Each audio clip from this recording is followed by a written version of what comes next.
The United States imports oil from Saudi Arabia, cars from Japan, TVs from Korea, and whiskey from Scotland. So what do we import from India? We import people, really smart people. And as you're about to see, the smartest, most successful, most influential Indians who've migrated to the U.S. seem to share a common credential. They're graduates of the Indian Institute of Technology, better known as IIT. Made up of 7 campuses throughout India, IIT may be the most important university you've never heard of. This is IIT Bombay. Put Harvard, MIT, and Princeton together, and you begin to get an idea of the status of this school in India. You compute the capacity of the column. IIT is dedicated to producing world-class chemical, electrical, and computer engineers. And then you plug this back in and you... With a curriculum that may be the most rigorous in the world. Getting here is the fervent dream of nearly every schoolboy. With a population of over 1 billion people in India, competition to get into the IITs is ferocious. Last year, 178,000 high school seniors took the entrance exam called the JEE.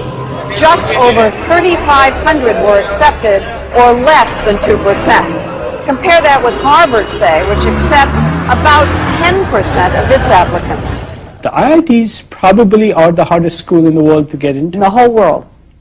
To the best of my knowledge. How significant would you say the impact of IIT graduates has been on the American technology revolution? It's far greater than most people realize. Microsoft, Intel, PCs, Sun Microsystems, you name it. I can't imagine a major area where Indian IIT engineers haven't played a leading role. Leading role. A leading role, and of course the American consumer and the American business in the end is the beneficiary of that. It isn't just high tech. The head of the giant consulting firm McKinsey & Company is an IIT grad. So is the vice chairman of Citigroup and the former CEO of U.S. Airways. Fortune 500 headhunters are always on the lookout for that IIT degree. They are favored over almost anybody else. If you're a WASP walking in for a job, you wouldn't have as much pre-assigned credibility as you do if you're an engineer from IIT. 90% of IIT students are male, and the young men we met in Bombay know they're hot commodities. The American companies love the kids from IIT. Thank goodness. That's what we work too. After I leave IIT Bombay, I hope to get a good job. So it can be a ticket to another way of life. Yes. Yeah, definitely. And a ticket out of India. How many of you think that you're going to end up in the United States? For a while, I think all of us would be there. Maybe at for some work. stage. At some stage. That's not the way it was supposed to be. I want my country to be strong. Nehru, India's first prime minister, created IIT 50 years ago, just after independence, to train the scientists and engineers he knew the nation would need to move from medieval to modern. He never imagined India would be supplying brain power to the whole world.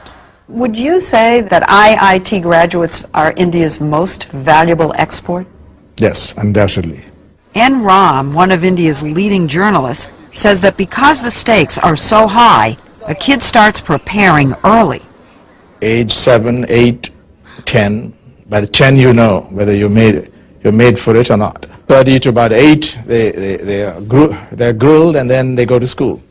Regular school? Regular school. 4:30 to 8 a.m.? Yes. Are you saying they do that every day? Yes, every day for that period. 2 Particularly years? 2 years. Classes 11 and 12. You do nothing but study. And parents hover and push and fret. I normally stay up all night and study for my exams. How many hours? It was close to 6 hours. 6 hours of testing, then an excruciating month-long wait for the results. They put them up on the web and you can call them up, and after 10 days you get a letter. So but it's on the web so everybody knows? Yeah. You never get your marks. You just get your All India rank. You just get your rank. Rank, so you first, second, third in the country. Right. Yeah. So it goes from So 1 everybody to knows. 3,000 roughly. So if you were 2,999. Everybody knows. Everybody knows, and you're considered really lucky. The top rankers get their photographs in the paper and all. So The high ranks. the high Yes, ranks. he's one of Of them. course. You were one of them? Yeah, somewhat, yeah. What number? I was 196. Did you get your picture in the paper? Oh, yeah. The ranking isn't just an ego trip. The top kids get to choose which campus they want and which major. It's a big deal in India. It is.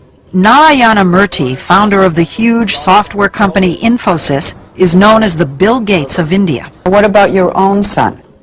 Well, my son, he probably wanted to do computer science at IIT. To do computer science at IIT, you have to be in top 200.